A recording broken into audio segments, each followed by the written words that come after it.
India's G20 Sherpa. Respected Shri Amitabh Kanji is a government reformer and a policy change agent for India.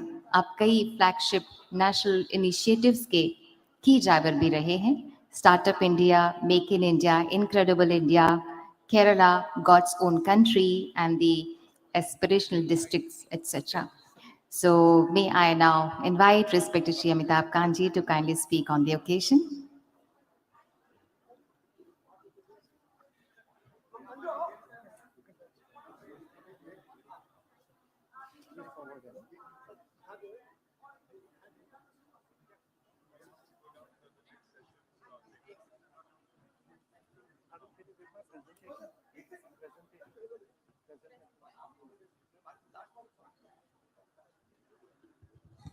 Can I have the presentation quickly, please? This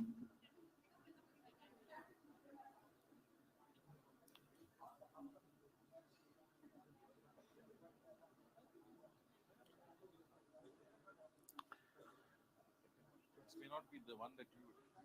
Who's managing the screen? It's not your presentation. Hi. Is this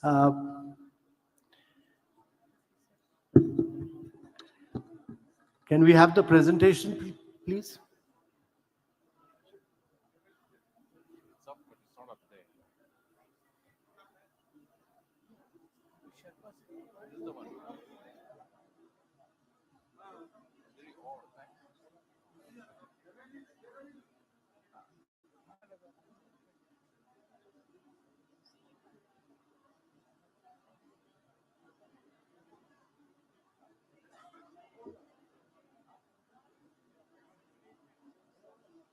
Whoever's managing the screen, can we have the presentation, please?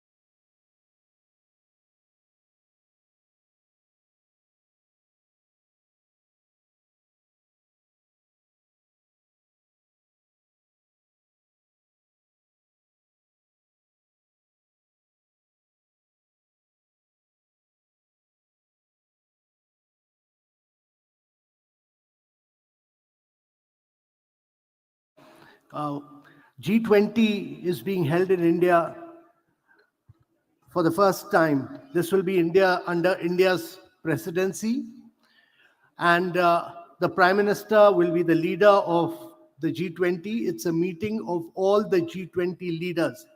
Now, G20 is important because G20 comprises of about 85% of the global GDP. It accounts for about 78% of the global trade. It accounts for about 90% of the patents. And it also accounts for almost 2/3 of the global population. And therefore, G20 is the most important global grouping in the world. It is important because the United Nations is too, large a body of 186 nations. It's very difficult to arrive at a consensus. Okay. It's G7 is a body of some rich nations, and therefore the only forum which is able to put the developed and the developing countries together is the G20. Therefore, as you see on the screen, it is more powerful than United Nations and G7, and it's a very major body. It's a very powerful forum for bringing the developed and the developing world together. Now, G20 in the past have had major success stories. Every time there's been a crisis of growth, there's been a challenge of recession, if there's been a challenge of the East Asian crisis or the Russian ruble or the Mexican peso crisis, the G20 has acted. And therefore, G20 has had very major impact earlier. Now, this time when we hold the G20 in India, it will be the largest ever gathering, because in addition to the G20 countries, there are the 9 special invitees, there are several international organizations, and in fact, there will be 43 leaders of the world who will be in Delhi when we hold the G20 meeting in September 9th and 10th. So this will be the most powerful gathering of the world on September 9th and 10th in New Delhi, comprising of 29 countries and about 14 international organizations which are listed here. Now, when India assumes the G20 presidency, we would have seen several challenges. We would see the challenge of climate. We would have seen the challenge of very slow sustainable development goals. Instead of progressing, we have regressed. 2030 is the time by which sustainable development goals were to be achieved. We are midway through. 200 million people have gone below the poverty line. 100 million people have lost their jobs. There's a challenge of the COVID crisis, the post-COVID era. There's a challenge of almost 75 countries facing debt crisis. There's a geopolitical crisis in Europe. And then there is a crisis of food, fertilizer. There's a crisis of all these are big crises. And therefore, that is a challenge before India. And this is a challenge before the world.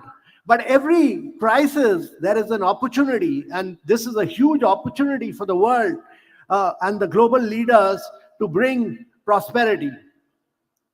Now, how we do the G20 is dependent on 3 things. One is the political narrative, as you will see.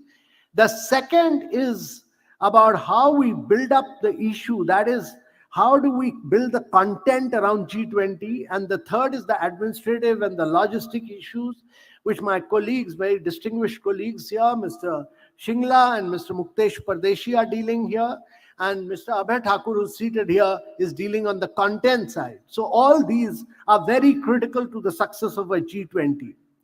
Now, India has a very strong political will. The Prime Minister has elucidated that this is an opportunity to really face the world today by solving all the crises together. He's talked about that India's G20 presidency will advocate the oneness of all.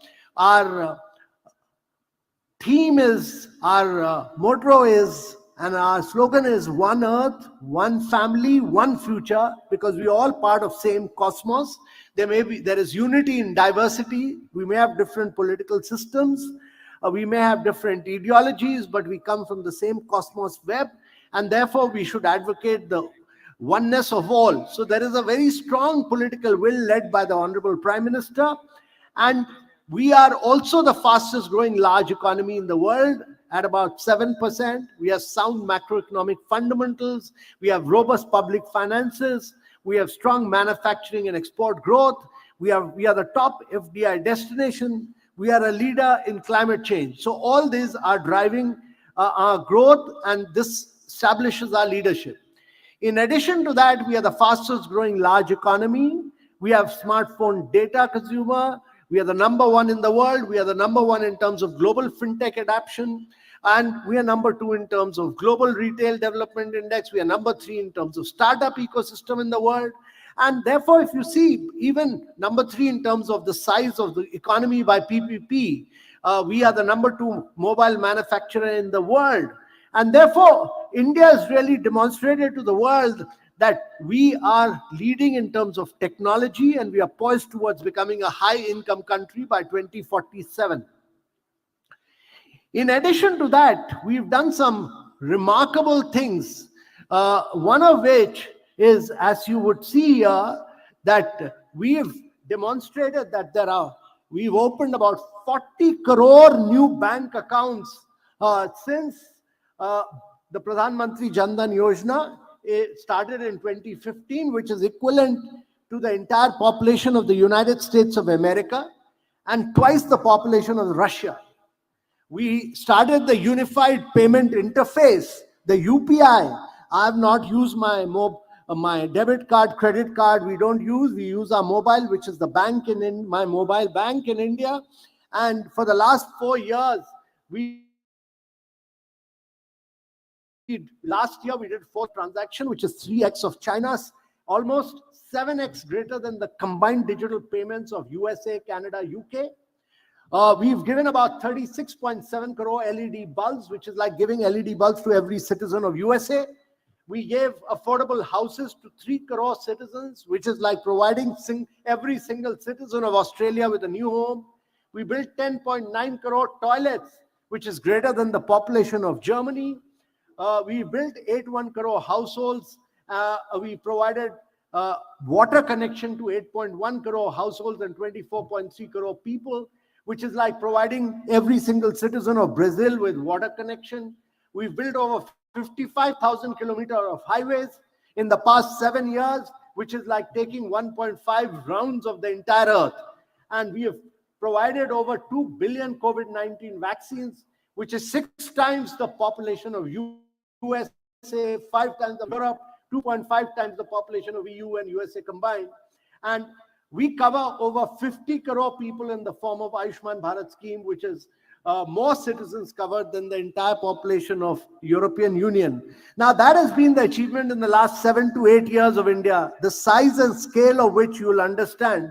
And all of you as overseas Indians and NRIs are really the people who should market and promote what the size and scale to which we have done the transformation of India. Now, G20 is a whole of government approach. It has the finance minister and the central bank governors, their meetings. There's a Sherpa track. There's a foreign ministers meeting. There are almost 11 engagement groups. So we have over about 215 meetings in 56 cities of India. So the Honorable Prime Minister said that this is an opportunity to clean up our cities, much like Indore has got transformed because of Pravasi Bharatiya and it has become the cleanest city in the world. This is an opportunity to make 56 cities of India the best cities of the world. This is an opportunity to promote our soft power, that is all our cultural heritage. It is an opportunity to promote our handicrafts through one district, one product. And this is an opportunity really to showcase India to the world. We are, as Mrs. Shingla will talk at length, we are doing this in 56 cities. There are several ministerial meetings being held. And in addition to that, there are within the Sherpa track, we are doing several working groups meetings across various cities of India. And the whole of government approach means that every single ministry is involved, the finance ministry is involved, and then there are various engagement groups, which is non-governmental nature. That is engagement groups where civil society is involved and they are driving development and change. They are promoting the brand value of India. They're promoting the goals. So they support the Sherpa track in many ways by their recommendations. This year we started a startup group, which is very important, startup engagement groups, because India's the number 3 best ecosystem for startups. We have about 80,000 startups. We've developed about 110 unicorns. Their value is about 340 billion. We are doing about 80 startups a day now. When we started the Startup India movement in 2016, there were just about 116 startups.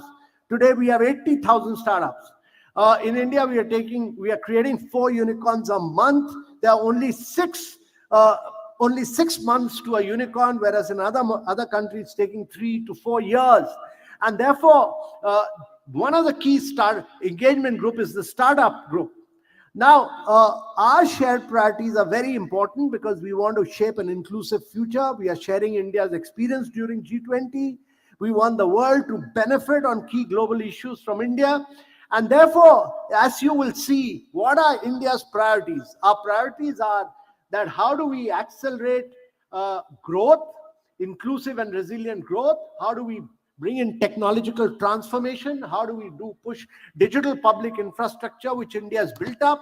How do we do women-led development? Because more than 50% of the world is women. How do we drive accelerated progress on sustainable development goals? How do we bring in live green development, climate finance? and how do we build multilateral institutions for the 21st centuries, and how do we face the challenge of fuel, food, and fertilizer, which are major challenges before the world today. So these are India's G20 priorities, which we'll push all through our G20, and these are key priorities for the world as well.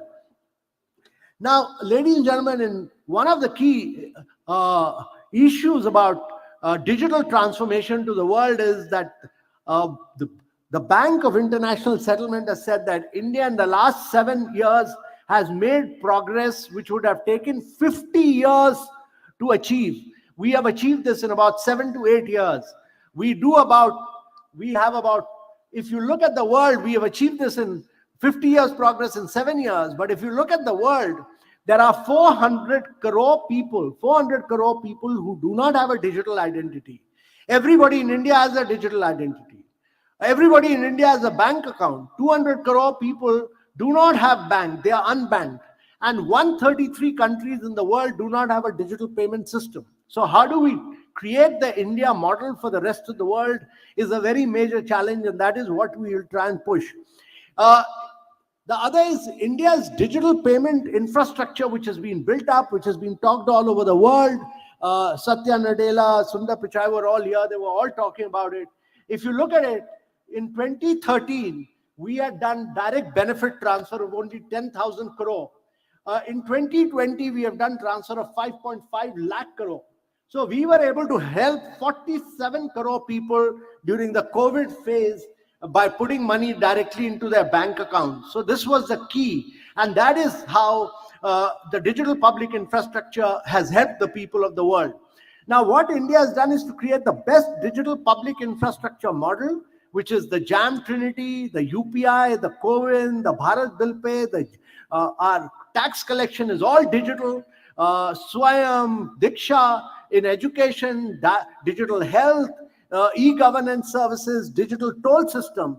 So the digital transformation has enabled India to technologically leapfrog in many, many ways. And that has been the hallmark of India's growth story in the last 7 to 8 years. How do you build railway tracks on which we've allowed private sector to innovate and take it forward? Similarly, the great story of India is the story of health architecture, because we have provided health insurance to over close to about 500 crore people, which is more than the population of Europe. We are the vaccine capital of the world. We are the pharmacy capital of the world. We've provided vaccines to 75 countries in the world. We are the generic drug capital of the world. We have converged Ayurveda and yoga with our health, and these are key challenges. These are the big ticket things that we have pushed in the world as health is concerned, and we built a robust, inclusive health model for India, which can then be taken to the rest of the world. Now, the Prime Minister wants us to do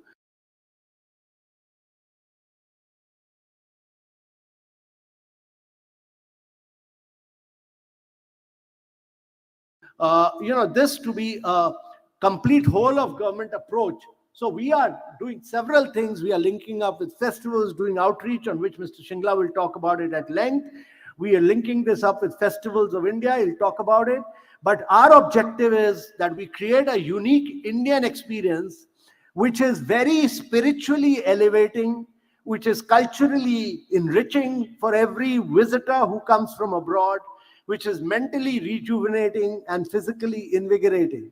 Our objective is that every visitor who comes from abroad may be a representative of his country, must go back totally spiritually as an Indian when he comes here. And that is what we'll try and do. That is what we've done when we took the ambassadors to Andaman. We taught them yoga. They went to the cellular jail to get a feel of India's great independence movement. They did the Shankhnad. They actually cleaned the beaches in Andaman. When we took them to Udaipur, Udaipur was a transformed city. We welcomed them. We cleaned, the whole city was cleaned up, but we gave them a Rajasthani style pagadi welcome. They all did digital shopping, completely digital experience. They did the camel rides. Their shopping was all completely unique of Indian handicrafts. They interacted with the school children. And this is the meeting which we had in Udaipur, which was excellent, and we shared a lot of millets, because India is attempting, this is the year of millets, and therefore our focus was on millets. We took them to Kumbhalgarh, which is the biggest wall, one of the greatest forts in the world, was totally lit up, and we did some great cultural programs there. And this is the city palace which was lit up. So just giving you a glimpse of how we did our branding, and we said that starting with Udaipur, we'll see you soon in another city of India, and then we took them to Mumbai, where all the roads were cleaned up, all the potholes were cleaned up, the city was whitewashed completely, it was lit up, and there was a huge cultural experience all over, and they had a great experience of and the interaction was similarly in Bangalore. We are using this as an opportunity to demonstrate our culture, our cities, and as the Prime Minister said, our presidency will include India, and that's what we'll steer it. But we'll put a great Indian opportunity for India, and the decade, as Stanley has just said, urbanization and deglobalization are favoring New India. This is what Stanley has just said about a month back, and therefore we are using this as an opportunity to demonstrate our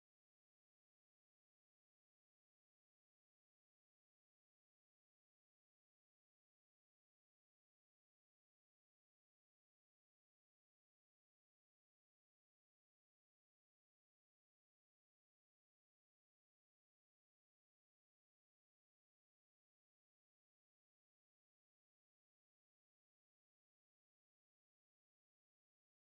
and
of India's G20 presidency is intelligible to every citizen of India. And I'll come down to that also as we go along.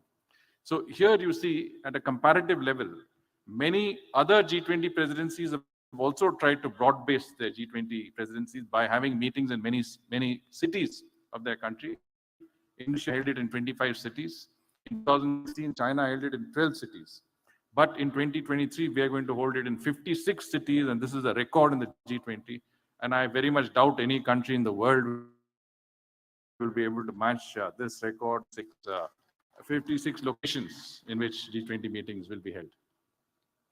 Of course, it is a great opportunity for India, but this we've already gone through. I mean, it is an opportunity to showcase our development, also our business contacts, promoting narratives, lifestyle, sustainable development, and other areas that are important. This also has focused on, but let me try and give you the perspective. Jan Bhagidari is the mode by which we will take the narrative of our G20 presidency down to the grassroots level in India. In other words, we will make sure that every part of our country is familiar with what India's G20 presidency is, what our objectives are, what we are seeking to do, and every person in our country feels that he's a part of this G20 presidency.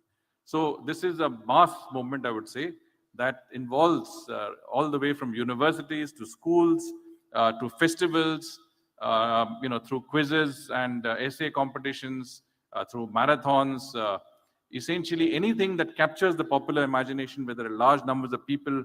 There will be branding on G20, there will be information on G20, and people will be involved with the G20 process. Even while you came to the Pravasi, you would have seen a number of branding initiatives speaking about the G20, and that is how we intend to take it out to the entire country. So it's a very important domestic objective to ensure that it is something that is comprehensible to each and every person in our country. So what are the instances? I'll just give you some examples of Jan Bhagidari by which we've taken G20 to the rest of our country. One of the very, very pertinent examples is when we tried to develop a logo for the G20. Now, how do you develop a logo? There are many ways, but here is a unique way. We used crowdsourcing. In other words, we made it open to everybody who could enter into a competition and who could actually give ideas about what our logo should be. And through crowdsourcing, we got 2,000 entries, and some of the best entries were used. And I think the logo that you see before you is actually a synthesis of a number of ideas that have come from the public. So the public has been involved right from the beginning in creating our logo. And if you think that logo represents our ethos, then it is really coming from the grassroots level, right from the citizen himself. And the Prime Minister himself released the logo in a virtual address. And I think this is popularized all over the country. People got to know what India's G20 logo is, what the theme of Vasudev Kutumbakam, one earth, one family, one future meant. Here you can see that on the 1st of December, when we actually took over our presidency, here is the famous sand artist of India, Sri Patnaik in Odisha, in the International Sand Art Festival, who created this model G20 presidency on sand. And here you can see that on the 1st of December, 100 prominent monuments in India were lit up with the G20 logo, right from Mahabalipuram to Sachi Stupa in Madhya Pradesh, from Nalanda to Red Fort in Delhi, and from Kumbhalgarh in Rajasthan to Butterball in Mahabalipuram again in Tamil Nadu. And what we did is that we organized a selfie competition. Public was invited to participate, to take selfies in front of these monuments with the G20 lit up, and the best photographs were uploaded on the website. The idea was to involve the public, to get them associated and to make them feel that they're part of this overall exercise. It's not a remote exercise, it is one that involves each and every citizen. And here we can see that on the 1st of December, there is something called the University Connect. This program was organized in Delhi, but 75 universities all over the country, including in the 56 locations where we'll have our G20 meetings, participated in full force. And students from all over the country were very happy to be part of this process. And then we've also asked them to be student brand ambassadors for the G20. You can see the marathon, marathons like the Mumbai Marathon, quiz and essay and slogan writing competitions in schools have become very popular. And universities, as I said, will continue to have sessions which will debate the G20. So we have a model UN. We also have a model G20. And that will be increasingly, I think, discussed in schools and participated by students all over the country. Here you see festivals. One festival which is in Northeast, which is the Sangai festival in Manipur. Our Minister of External Affairs, Dr. Jaishankar, was there, interacted with youth, with students. There was a selfie booth of the G20. So this is the first time that people got to know, in these parts of our country, what the G20 was about. The 1st of December also had the inauguration of the Hornbill Festival in Nagaland. Again, G20 was the theme. Here you can see the Kite Festival inaugurated yesterday on Makar Sankranti in Ahmedabad in Gujarat, where the G20 kite was very prominent, and many of our participants flew the G20 kite, including Consul General from the G20 countries. Mumbai participated in this exercise. Khajuraho Dance Festival is there. We also will release G20 coins and stamps. So please look out for these coins and stamps. They will be released in the stamps, of course, will be in the public domain, but there's commemorative G20 coins which will be out fairly soon. This just gives you a sense. Look, in every meeting, there are 3-4 facets of participation. I'll run through that in the next slide. But here is an example of the welcome that G20 ambassadors received when they came to the Andaman Islands, a very special part of our country. So this is Port Blair, where they've just landed in an aircraft and they're being received in a very distant part of our country, distant from the mainland, but yeah, nonetheless, I think very, very important part of our country. And this is an example of their welcome. This you've already seen in Udaipur when they arrived. Here is a sense of how a G20 conference hall looks like. You have to have a very large table which can seat 43 representatives, all equally seated, so that there is no distinction between G20 members and others. And of course, you need a very large space to have a conference of that magnitude. Some of the activities we organize, beach cleaning, yoga, these are delegates who are there. And I think all of them have enjoyed these activities thoroughly. This is an excursion, just an example of an excursion where in Port Blair, we took them to the cellular jail where many of our freedom fighters were incarcerated. And again, a good example of iconic places where we want to take delegates and show them our history, our culture, and our heritage. This is an example of the Indian experience. The Prime Minister has said we want to hold an impeccable and uniquely Indian G20 presidency. And that is our effort, to make it a uniquely Indian presidency. When you go to Rajasthan, this is the lady you can see here is the Sherpa of Saudi Arabia. And, she's clearly thoroughly feeling what India's color and vibrancy is all about. The other lady feels the culture, in Rajasthan. And here in Maharashtra, in Mumbai, many of the delegates partake in the festivities. And India Gate, the gateway to India, was lit up in G20 colors and also was made a very special occasion when the development working group took place there. This photograph you've already seen. This is a gala dinner cum cultural program. This is the Kumbhalgarh Fort. And here are cultural programs in Rajasthan, which are typically folk dance from Rajasthan. The idea is that every state and union territory we take our guests to. If that meeting is going to be held, say, in Tamil Nadu, then we'll try and give them a taste of Tamil culture, Tamil cuisine. If they're going to be in Jammu and Kashmir, they will be given a sense of what Kashmiri food is all about, what Kashmiri culture is all about. They'll be taken to the prominent sites in that state. So we promote India, we promote it holistically, but we also promote it regionally. And we give these states an opportunity to market themselves and to make them make their attributes well known to our very, very prominent visitors from the G20 countries. So branding, we do a lot of branding, and I've already said what sort of branding that we do.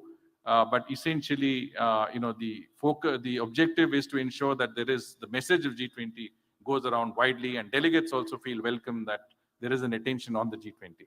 So these are some examples of branding that we've had in Rajasthan, Maharashtra, Karnataka, and other places. This you've already seen, a very unique sense of branding. When delegates leave the city, they're told, we hope to see you in another part of India. Now, one aspect of it is merchandise. We are developing T-shirts, caps, this label that this young girl is wearing, water bottles. All of this we hope to merchandise soon, and I'm sure OSD Muktesh Pradesi will be able to speak more on that in the Q&A. But the idea is that this sort of merchandising should be available on a very wide scale, and whoever wants to access it and access it.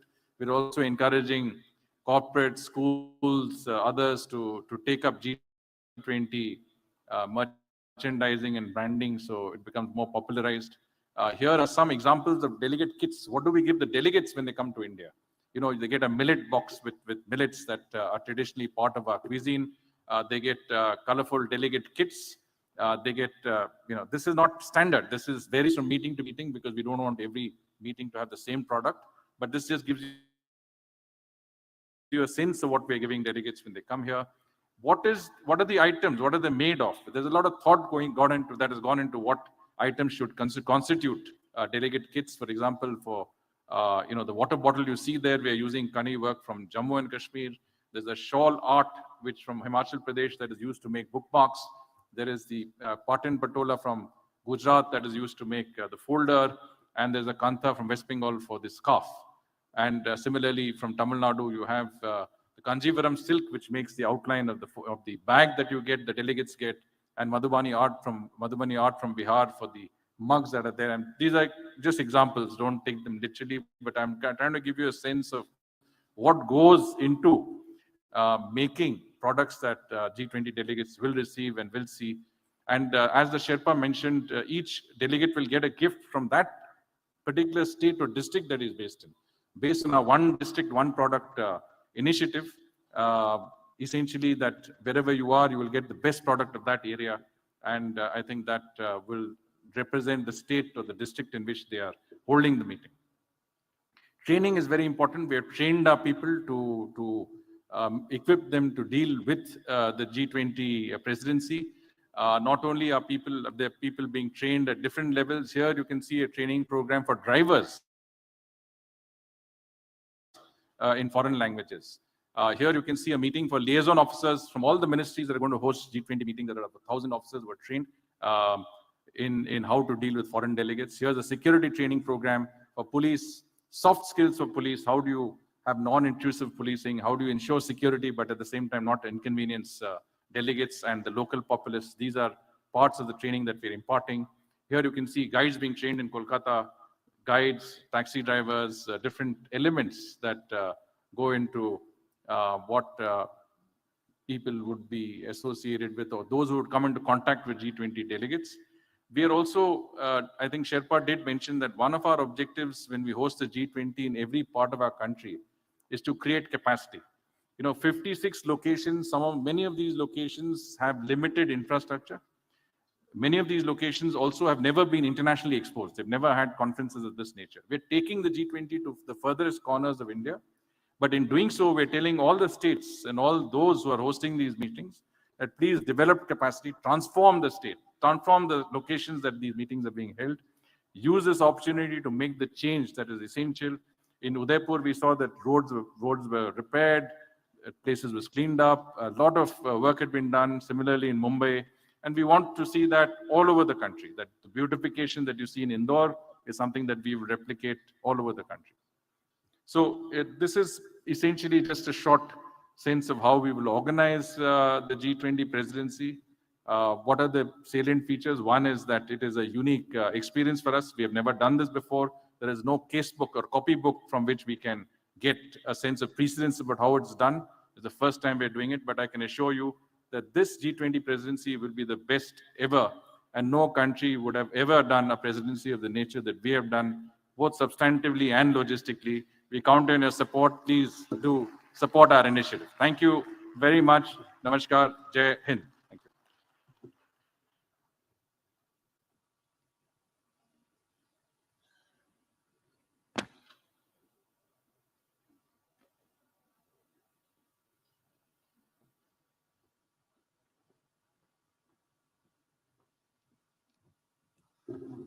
Thank you so much, respected Sri Shringla. So we are going to play a film. For India, the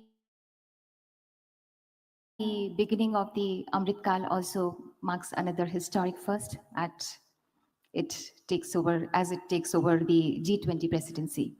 So we now present audiovisual in front of you of India's G20 presidency. So let's have a look. This is about the theme.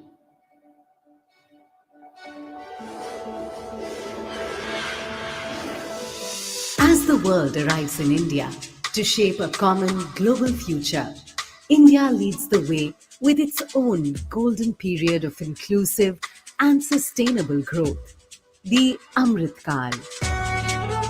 A new era signifying India's development from its 75th year of independence to its 100th. An epic journey towards becoming a beacon of global growth. The Prime Minister's call for inclusive development in the Amrit Kal will be further substantiated during India's G20 presidency through our theme of Vasudhaiv Kutumbakam, one earth, one family, one future. A vision that aims at bringing people together to build a better future for everyone. To achieve that goal, significant national priorities were charted out and set in motion. India's technological and digital innovation will become engines for the future of inclusive growth and connectivity.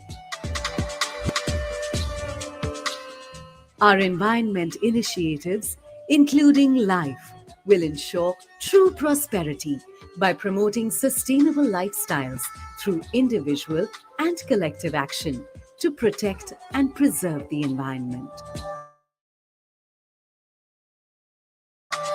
Growth, India will spearhead universal benefits that serve long-term interests of people with compassion, equality, and solidarity, leaving no one behind.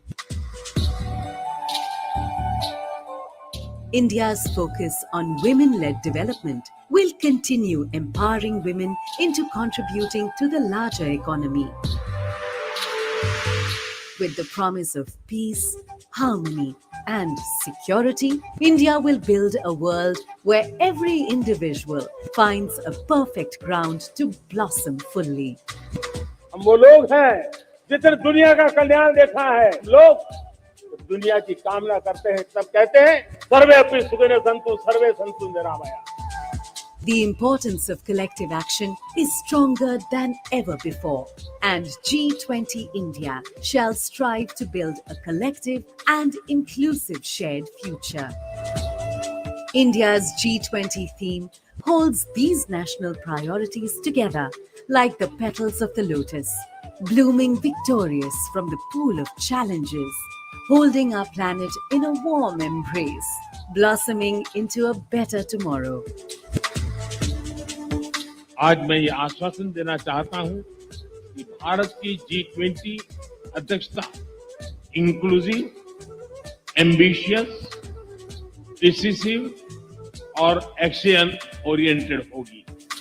Our G20 meetings are planned in different cities and states of our country to provide an enriching experience of India's amazing diversity and inclusive traditions for our guests from different corners of the world. We wish for each and every one of you to participate in this unique celebration that is India. Welcome to G20 India. One Earth, one family, one future. Vasudhaiva Kutumbakam.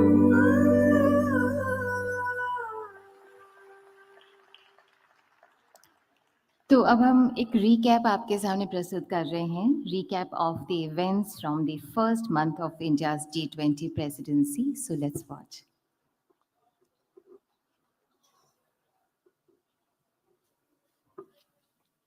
इस आयोजन को एक जन आंदोलन बनाना है. We have to make the world India ready. Today is a watershed moment for India and her 1.41 billion citizens.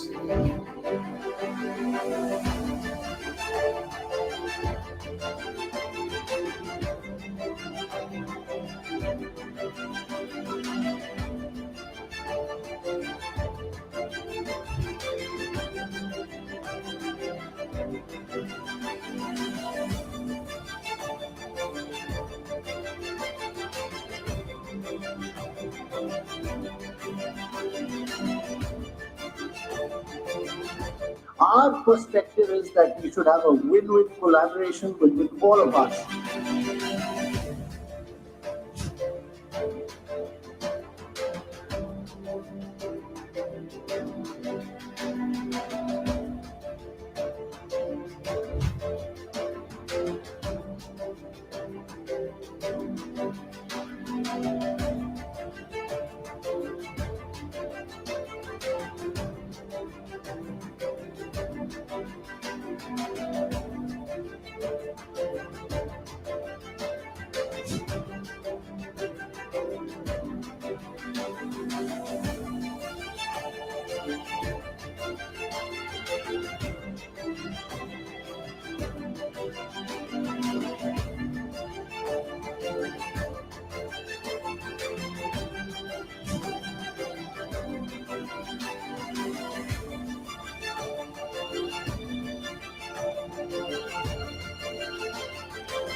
This is just the beginning.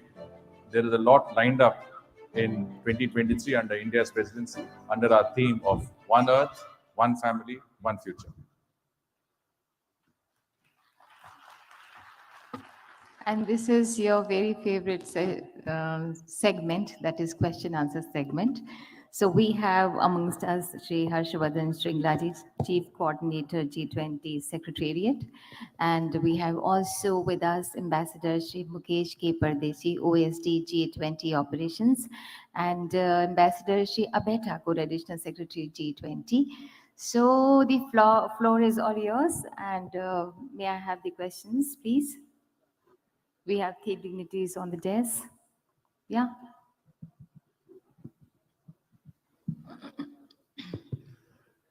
Hello. Yeah. Amitabh Panji, thank you so much, sir. It was very insightful, and I congratulate first of you that India has got G20. Myself, Shweta Ajmera, chartered accountant and lawyer. That's why I have more interest in this field.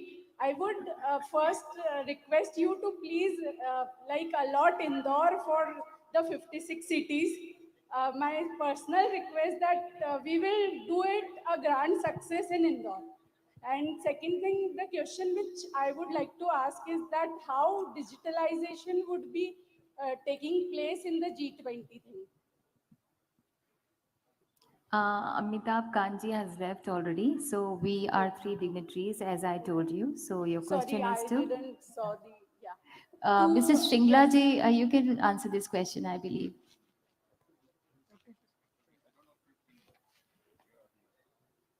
I don't know if the sound system is good enough to reach you. आप cordless यहाँ पे दे दीजिए एक. We need a cordless here so that he can answer from there. That I can answer, sir. Public display. One cordless, please. It's there. It's Okay. working now. It's working now.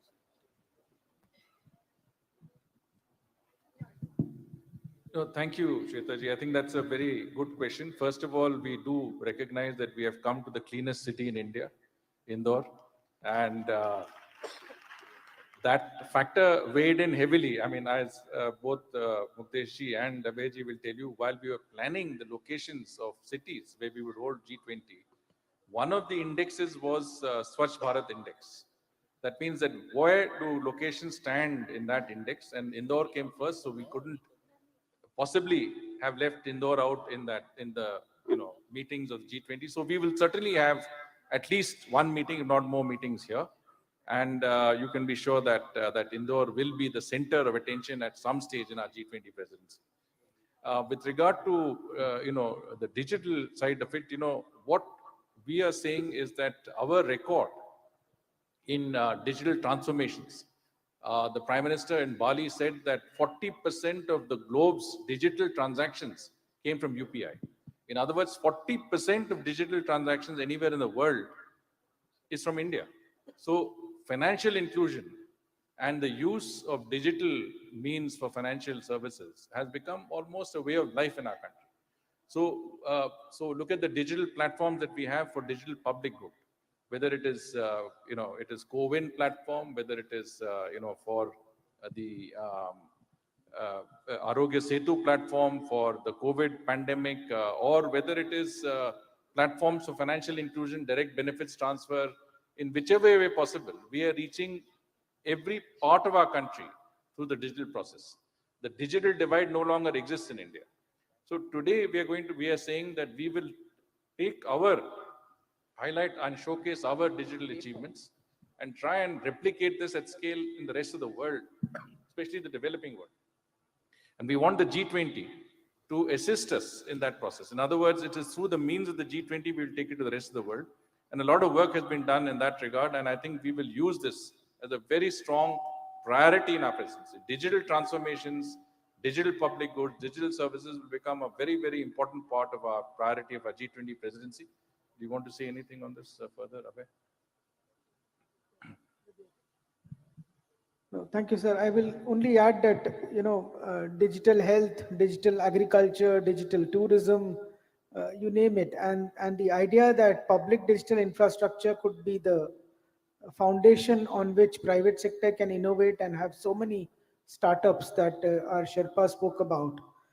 If we can universalize this model and get it, adopted with national conditions in different countries, this will be a huge message from India of financial inclusion, of enabling hundreds of millions to be lifted out of poverty across the globe, as well as promote our IT sector, our IT industry, and really position India as a unique digital superpower. And G20 can be a vehicle for that, which we will leverage to the maximum. Thank you. The next Hello, question. sir. Hello. Too many hands. Hello, sir. Amok here. So firstly, I want to thank you, and I totally agree whatever you said, because it would definitely give a global exposure. Please stand. We are not able to trace. Yeah. Okay, you're there. Okay. Yeah.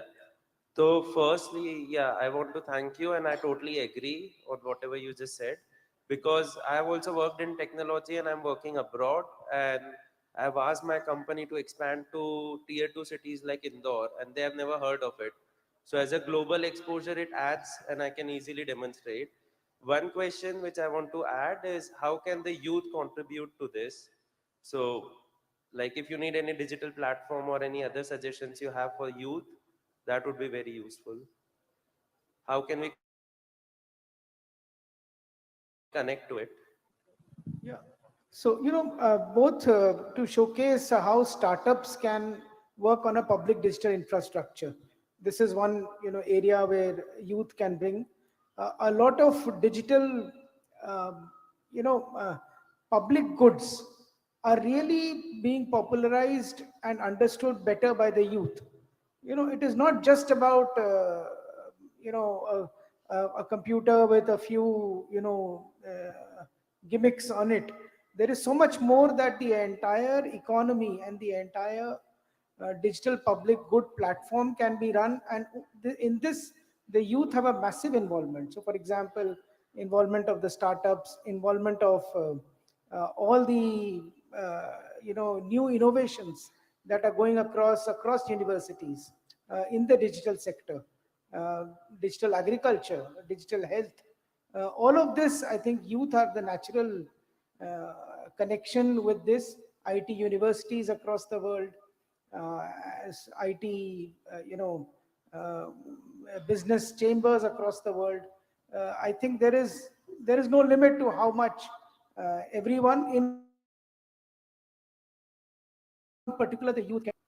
Agreed. And sir, want to add, Malab, just one more thing. Something I've seen studying and working abroad would be good if we can add a global talent program. So we can get talent from there, which can contribute to learning of society in India and vice versa. Next question. Hello, sir. Here, my question is on UPI and the central bank digital currency that you're going to launch next. It is a fantastic piece of innovation. I mean, not only for developing nations, even for developed nations to adopt the technology is a massive feat. Because I went to Canada to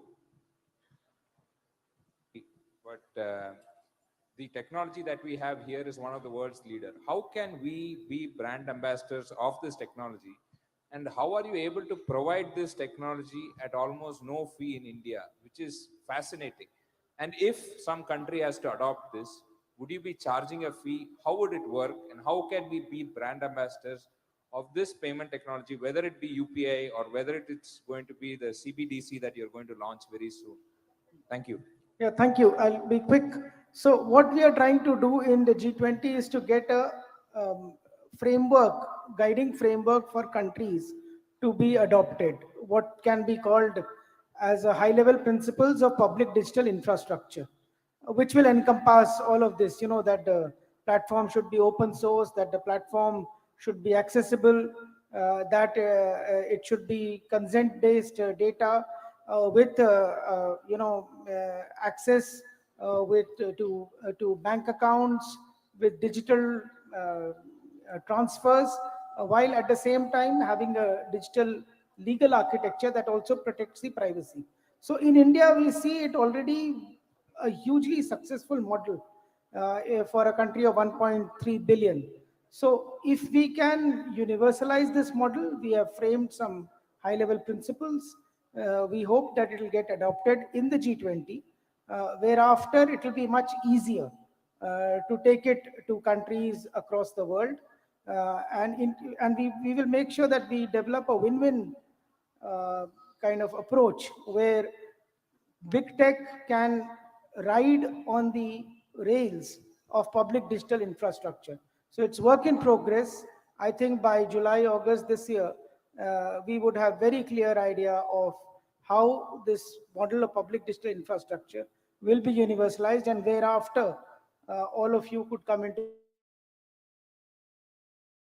play. But in the meantime, cards, for example, talking about UPI and sheer, I would say, advocacy platforms until the summit should be a priority for the diaspora as well.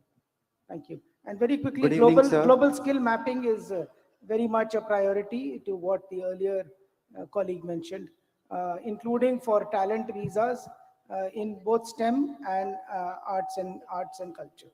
Thank you. Good evening, sir. I'm Pradeep Kedia at your 1 o'clock here. So it was a real nice video, and that gave me goosebumps when it was about Jan Andolan. And I reside in Abu Dhabi, and last 5 to 6 years I've witnessed a lot of global preparation, whether it is T20 World Cup or even in Qatar, the FIFA World Cup. And I come from Odisha, which is my home state, and I was lucky enough to even witness the hockey preparations at the Hockey World Cup. And one common observation when we see about the host cities is the preparation. Like the whole Qatar was dug out until few months until the preparation happened. And even in Bhubaneswar, I witnessed that from the airport to the destinations, those were the only areas which were uplifted. And I can totally understand, because that's what probably in the limited time and the limited resources we could do. But when I heard about the Jan Andolan, I thought probably this is the time we are doing things a bit differently, whether we don't shy away from even showing the areas of improvement, like we don't do cover up, and we probably have a better involvement of the local administration, so that the host cities do a great job, not only hosting the guest, but also the entire journey of that particular host cities and India. They feel contributed, and not just harassed, or maybe not just that we just uplift the limited areas which are hosted, but the upliftment of the cities in total. Yeah, we got the idea. So Thank you. let's answer. Well, the whole idea is not to conceal anything. If we had to conceal, we would not take international delegates to 56 locations.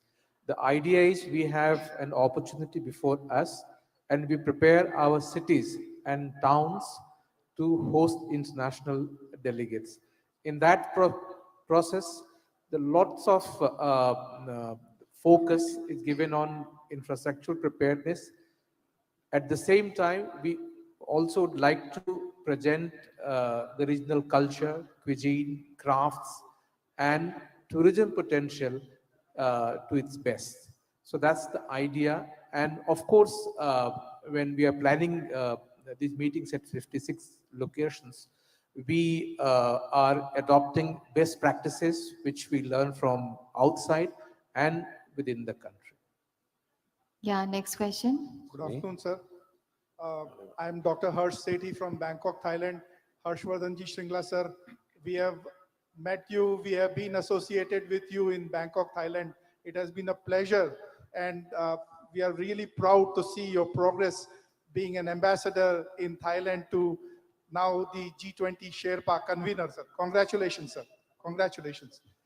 My question is that having lived in abroad in Thailand for 35 years and associated with different chambers of commerce, how could we contribute and associated with the G20 initiative, sir? Thank you.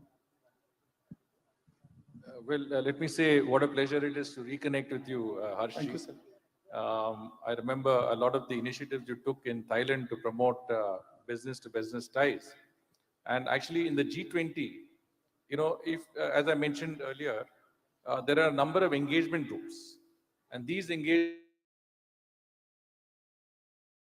groups are very wide spectrum of many of the areas of profession and interests that could be there. You could be involved, in gender-related issues. You have the W20, which is the women's 20. You may be involved in youth issues. You have the youth 20. You might be involved in urban planning. You have the urban 20. Or you might be in business like yourselves, and there's the B20. So there is a scope to involve yourself, but keep in mind that this is a limited membership. The G20 includes, 19 countries and one organization that are sort of, cover a very broad spectrum of the world's economy and world's population and the world's trade. So not all countries are involved in that, but it's an inclusive process. We have invitee countries. We also invite some countries for certain meetings, etc. I would certainly suggest that at the level of the chambers in Thailand and any other country, you should organize parallel events that are linked to our B20 process. And our interlocutors, I'll also ask Ambassador Abhay Thakur, who is dealing with the B20 process, or the CII, which is our nodal organization B20, to see how we can involve chambers, even if you're not members. But the G20, by its very nature and by the Prime Minister's vision, is to make it inclusive. So involve as many sections as possible within our country and outside our country. So that is why we've had this meeting today, try and get a sense of your thinking and to see how we can best involve you.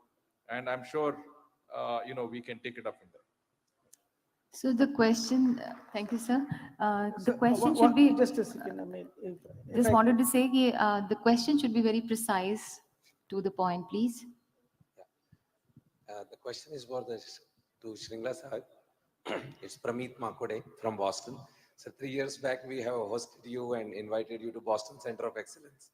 And I'm originally from Indore, so now we are welcoming you here. So thanks, sir. So now about G20, you already given enough insight on the digital initiative.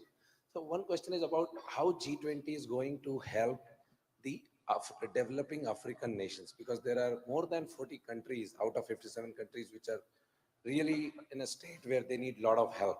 So how India, under its leadership, can help Africa, and as I said, digitally, aapne bataya, and particularly in the agriculture sector, there is thousands and thousands of acres of agricultural land that we can help, and also on the deforestation and the carbon credit side. So if you could throw some light and give us some insight, that would be helpful, sir. Thank you so much, Amit Jain. It's good to see you here. Africa is a very important and priority continent for us. Not only because a very large number of developing countries are there, but a lot of the issues that we dealt with in the presentation that Sherpa made, 4 billion people who are without identity cards, the exclusion aspect is very prominent in Africa. Which is why in our presidency, I think we have the largest representation of Africa that has ever been there in any G20 presidency. We have 6 African countries that will take part under our presidency. South Africa is already a member of G20. African Union will be there, so that's African Union President will be there. Okay. NEPAD President, which is Rwanda, will be there. We've invited Nigeria, we've invited Egypt, and we've invited Mauritius. So we'll have 6 countries from Africa, the largest representation ever. I did mention that in a short while we will have the Voice of the Global South, in other words, a summit that involves the developing countries. Our idea is to garner the views of the developing world and to see what the thinking is and to factor that thinking into our presence. And Africa, again, will be an important part of that. Recovering degraded land, for example, as you mentioned, is a very important objective in successive G20 presidencies from Saudi Arabia. And we will be taking up some of these issues. I'll also ask if my colleagues want to, I think, Abhay, you want to say something? Like on the organic farming or Yes, I agriculture mean, side? yeah, very quickly, debt crisis, this is something that is facing the world, largely many African countries. So this is going to be right on top of the agenda of G20 on what to do with the common framework for, on debt in terms of how the finance ministers can deal with it. In addition, in terms of agriculture, the whole idea of a food security initiative, not only connecting farmer to the marketplace, agriculture market information system, nutritious food, talking about global food security with carve outs or regimes which will facilitate freer food and agriculture trade and investment. So this whole a whole global food security initiative together with digital agriculture, climate smart agriculture, are very important themes for G20, which will help Africa. The other important point is the new, collective quantified goal for climate finance. That is another major area. Expansion and enhancement of the mandate of the multilateral development banks, international financial institutions, so that they can fund green projects, credit enhancement for projects in developing countries, including largely in Africa. So I think credit enhancement, climate finance, international food security, financial inclusion, 6 countries of Africa, being invited. I think there's a very major focus on Africa on the whole. Thank you, Thank sir. you. Always a pleasure. Hello. Sir, here, my name is Satish Kota from an international engagement platform, Navatize. My question is, what is the future of G20? Are we looking at undermining UN, which is being controlled by the top 5? Are we going to divide the influence of those 5 and set it out to others, and the rest, the world is expected to do that? Otherwise, UN is always been controlled by the big 5 and the rest of the countries has no value around that. No, in fact, I think that's the very, I would just pick that word because it was provocative. There's of undermining any other institution. That's not at all the case. In fact, the idea is to strengthen and multilateralism and make it more effective. That is what the G20 is all about. Also, there is a fundamental difference between G20, which is a group. It's a group of 20. It is not an international organization in itself.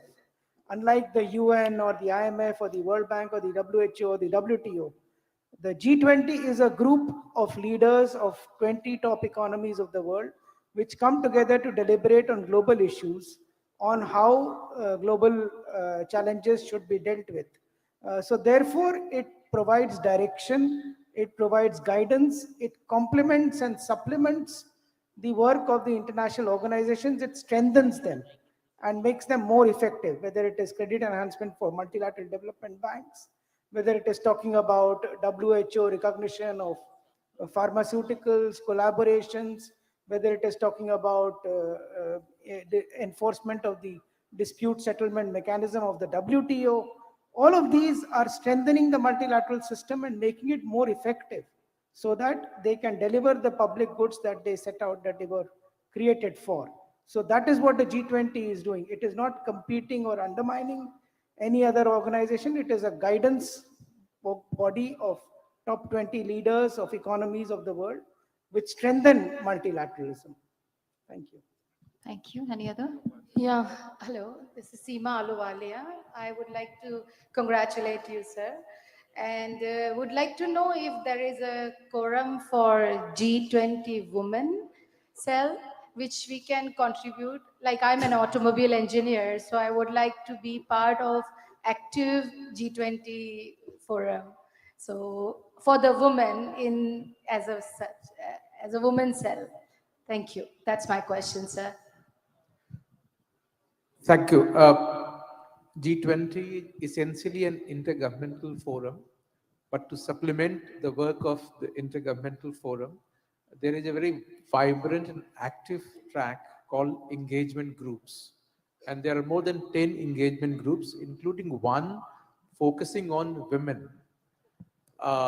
Let me share with the audience, and you would like to follow G20 activities through our website, Twitter handle, Instagram, and Facebook. Most of the engagement groups have set up their own websites and they have social media handles. So you could connect with the activities of the Women 20. There is additional activity on women track. It's called Empower. So there are two groups exclusively devoting on women issues. There are several other focusing on youth, startup, science. So please feel free to connect with, particularly those who live in G20 countries. But there are opportunities for those who are not from G20 countries. There are several methods of connecting with the activities of these G20 engagement groups. Hello. Hello, my name is Balarama Varanasi.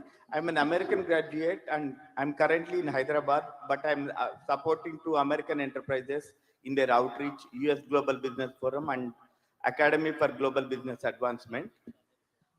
I am interested in seeing, I would like to congratulate for Youth Pravasi Bharatiya Divas. Likewise, I would like to see professional Pravasi Bharatiya Divas. Like in NRIs, we have Ata, Nata, all cultural language type association.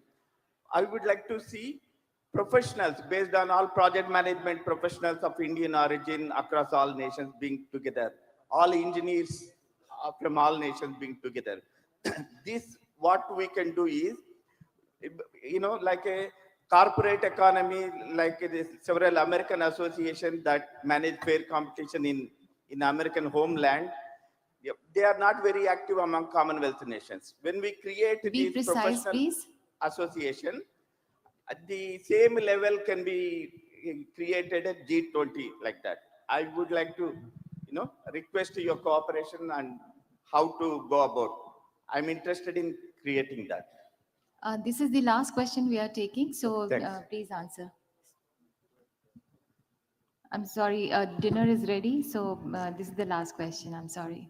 An excellent idea how to involve professional groups with the G20. We take the idea and we'll discuss with some of the engagement groups where professional bodies are involved. So thank you so much. Thank you all the dignitaries on the dais, respected Mr. Shringlaji and all our guests. Thank you so much for being with us and answers all the queries. Thank you so much. The dinner is awaiting you, waiting for all of you. So please join us for the dinner. Thank you. Muktesh ji, Abhay ji and Shringla ji, बहुत बहुत धन्यवाद आज के इस session में पधारने के लिए और अपना G20 के बारे में जितनी भी क्वेरीज थी उसको सॉल्व करने के लिए। तो कल हम जरूर से फिर से मिलने जा रहे हैं। Honourable education minister Dharmendra Pradhan ji, honourable finance minister Nirmala Sitharaman ji होंगी और फिर वैलिडिटी फंक्शन में माननीय राष्ट्रपति महोदया होंगी। तो प्लीज भोजन पर पधारिए। Thank you so much all the dignitaries for joining us, gracing this occasion. नमस्कार, गुड नाइट, शब खैर, कल फिर मिलेंगे। जय हिंद।